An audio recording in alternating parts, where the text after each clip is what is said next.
الرحمن الرحیم ما کان محمد ابا احد من رجالکم ولکن رسول اللہ وخاتم النبیین وکان اللہ بکل شیء علیما۔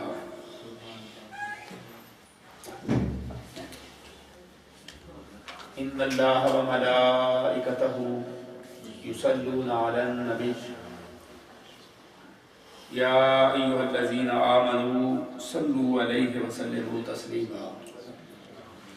اللہم صل علی سیدنا و مولانا محمد وعلی آل سیدنا و مولانا محمد وبارک وسلم۔ الصلاۃ والسلام علیک یا سیدی یا رسول اللہ، سلم علیکہ وعلی آلکہ واصحابکہ یا سیدی یا رحمۃ للعالمین۔ الصلاۃ والسلام علیکہ وعلی آلکہ واصحابکہ یا راحت قلوب العاشقین۔ حضرین محترم، اللہ جل مجدہ کی توفیق سے، اس کے فضل و احسان سے اور آقا علیہ السلام کے نعل پاک کے تصدق سے آج کے اس مقدس پروگرام میں ختم نبوت کانفرنس آپ سبھی احباب کی آمد پر میں آپ کو صمیم قلب سے خوش آمدید کہتا ہوں۔ اللہ جل مجدہ کی توفیق سے، اس کے فضل و احسان سے اور آقا علیہ السلام کے نعل پاک کے تصدق سے ہمیں اس میں حاضری کا موقع نصیب ہوا، اور میں مبارکباد پیش کرتا ہوں آج کی اس محفل کے روح رواں ختم نبوت موومنٹ فرینکفرٹ کے ہمارے احباب، بالخصوص سید محمد اسلم شاہ صاحب دامت برکاتہم العالیہ، اور آپ کے ساتھ جتنے بھی احباب تذکار خیر کے اندر شریک ہوئے، اللہ رب العزت سب کے اوپر آپ نے خصوصی لطف و کرم کا نزول فرمائے، اور تاریخ منہاج القرآن کے احباب کہ جن کے تعاون کے ساتھ آج کا یہ پروگرام یہاں پر انعقاد پذیر ہے،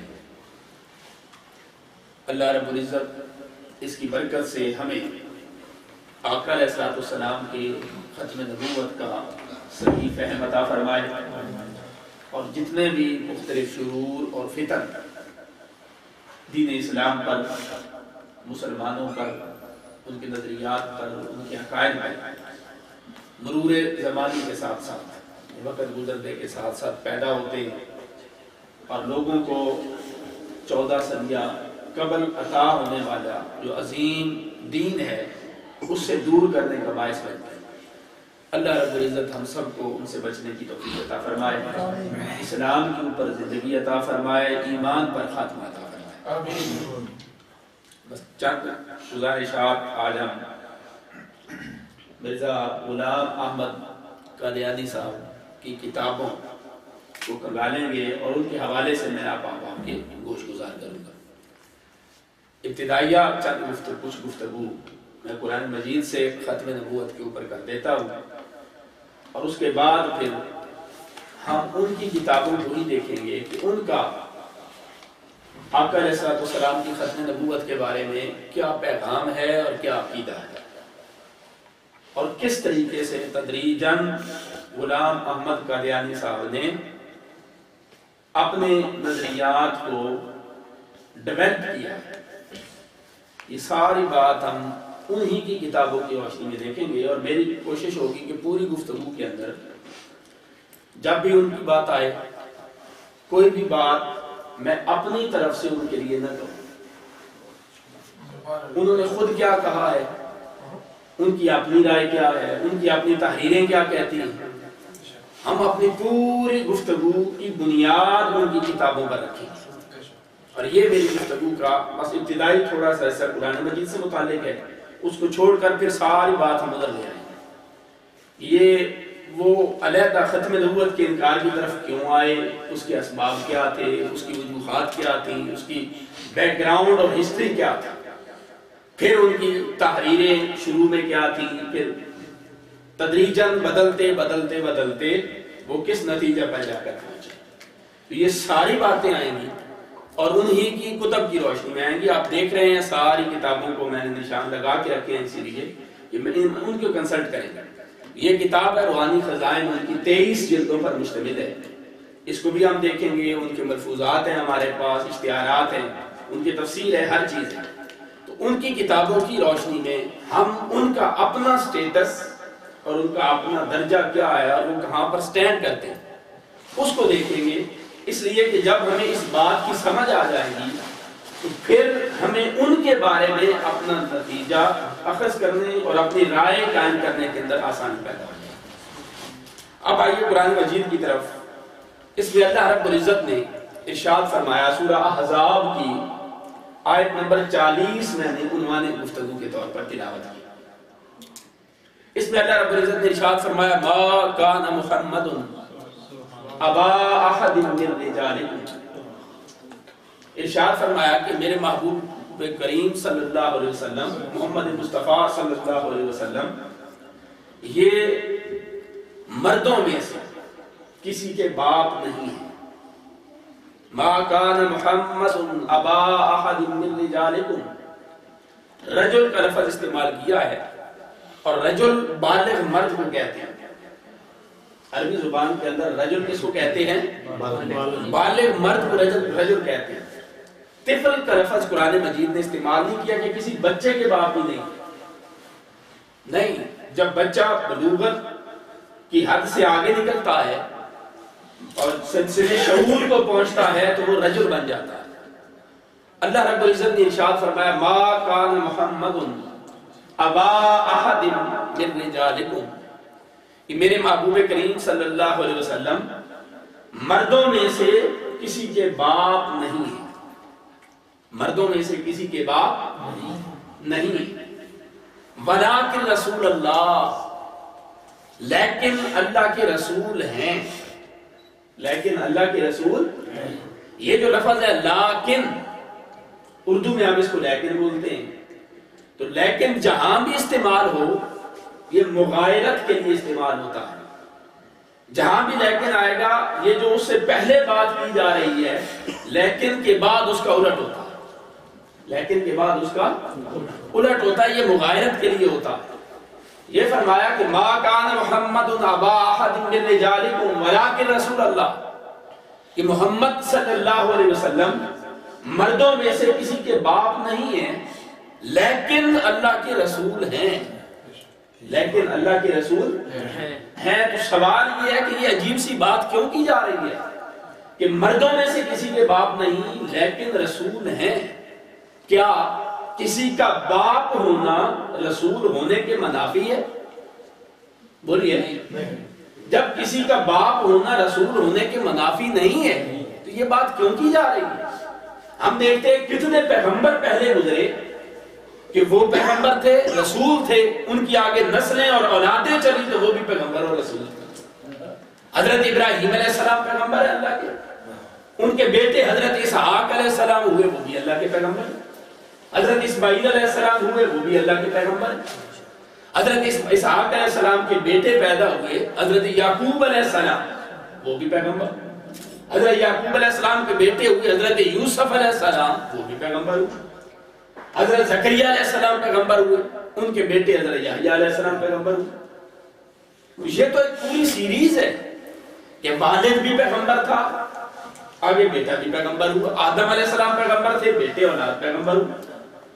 تو مختلف انبیاء علیہ السلام کو ہم دیکھتے ہیں کہ وہ پیغمبر تھے، آگے اولادوں میں بھی نبوت اور رسالت منتقل ہوتی رہی، پیغمبری ان کی پشتوں کے اندر آگے منتقل ہوتی رہی، مگر جب تاجدار کائنات صلی اللہ علیہ وسلم کی بات آئی تو قرآن مجید نے کہا ما کان محمد ابا احد من رجالکم، لوگوں سنو کہ میرے محبوب کسی بھی بالغ مرد کے باپ نہیں ہیں، ولیکن رسول اللہ، لیکن اللہ کے رسول ہیں۔ تو باری تعالیٰ یہ بات کیوں کی جا رہی ہے کہ باپ نہیں لیکن رسول ہے؟ کیونکہ باپ ہونا رسول ہونے کے منافی نہیں ہے، باپ ہونا رسول ہونے کے منافی نہیں ہے۔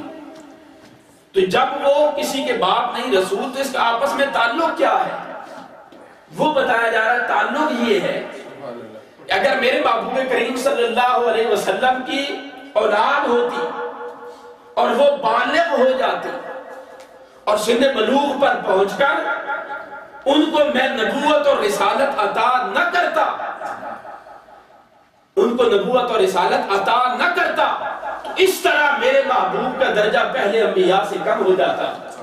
لوگ تانا دیتے یہ اللہ رب العزت کے محبوب ہوئے، اس کے برگزیدہ پیغمبر ہوئے، ان کا درجہ تمام انبیاء سے بالا تر ہوا، مگر اس کے باوجود بنی اسرائیل تانا دیتے اور وہ کہتے لوگوں ہمیں دیکھو کہ ہمارے پیغمبر اگر والد نبی تھا تو اس کا بیٹا بھی نبی تھا، نبوت آگے اولاد کے اندر منتقل ہوتی رہی۔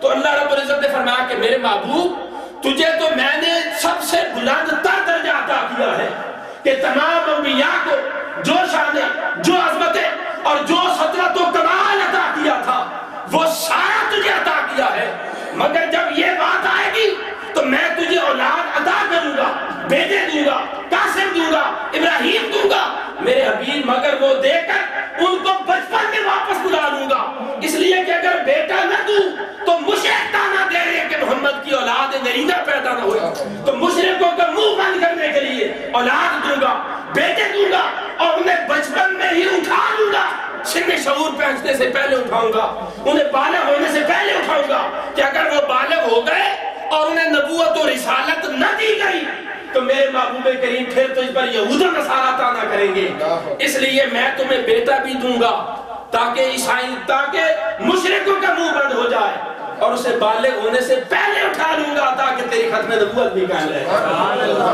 ختم نبوت بھی قائم رہے۔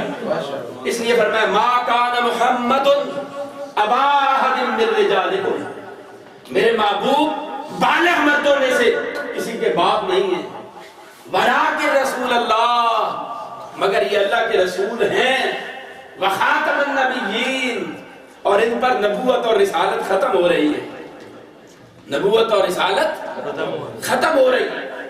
اس لیے ختم نبوت کے لیے اللہ رب العزت نے آقا علیہ السلام کے بیٹوں کو جوان ہی نہیں ہونے دیا، حضور اسلام کے بیٹوں کو جوان ہی نہیں ہونے دیا، اس لیے کہ نبوت اور رسالت کے لیے جوان ہونا ضروری ہے۔ اللہ رب العزت ہمیشہ کبھی بچوں کو، بے شک پیغمبر پیدائش کی نبی ہوتا مگر اس کی بعثت جب تک وہ رجل نہ ہو اس وقت تک اس کی بعثت نہیں کی جاتی۔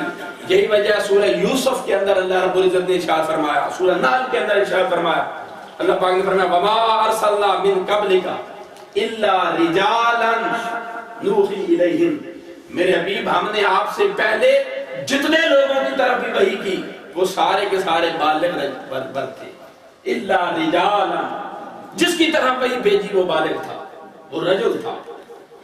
اسی طرح سورہ انبیاء میں فرمایا وما ارسلنا قبلک الا رجالا نوحی الیہم، آپ سے پہلے ہم نے بالغ لوگوں کی طرف اپنی وحی بھیجی، اس لیے حضور صلی اللہ علیہ وسلم کی اولاد کو بلوغت پر نہیں پہنچنے دی، بلوغت سے پہلے اٹھا لیا، کیوں؟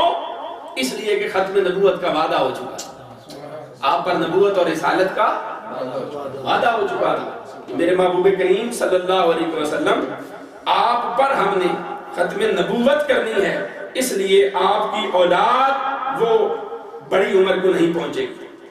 یہی وجہ ہے جب آقا علیہ السلام کے بیٹے حضرت ابراہیم کا انتقال ہوا، حضور کے بیٹے حضرت ابراہیم کا انتقال ہوا، حضرت عبداللہ ابن عباس رضی اللہ تعالیٰ عنہ فرماتے جب حضور کے بیٹے بچپن میں پیدا ہوئے کچھ عرصے کے بعد وصال فرما گئے، حضرت ابراہیم علیہ السلام، اس پر آقا علیہ السلام نے ارشاد فرمایا لو عاش لکان صدیقا نبیا، اگر یہ میرا بیٹا زندہ ہوتا، بڑا ہوتا تو یہ بھی اللہ کا سچا نبی ہوتا۔